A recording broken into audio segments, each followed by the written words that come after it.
আমরা এখন যে পার্সেলটি রেডি করছি, পার্সেলটি যাবে নীলফামারী সদরে। উনি আমাদের একজন রেগুলার কাস্টমার। গত পরশুদিনও উনার অর্ডার ছিল প্রায় 22,000 টাকার।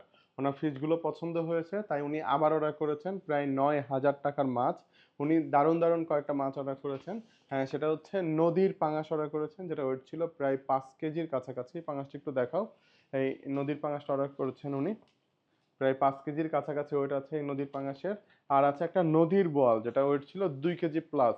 এই নদীর বোয়ালটার ওয়েট ছিল। এই দুইটা মাছ উনি অর্ডার করেছিলেন, কিন্তু উনি আমাদেরকে পেমেন্টটা আগেই পাঠিয়ে দিয়েছেন। তাই ওনার কিছু টাকা আমাদের কাছে বাড়তি ছিল। ওই বাড়তি টাকায় আমরা বাগদা চিংড়িটা দিয়ে ওনার বিলটা অ্যাডজাস্ট করে দিয়েছি। এই টোটাল 9,000 টাকা পার্সেল। পার্সেলটি যাবে নীলফামারী সদরে। আমরা পার্সেলটি প্যাকিং করি।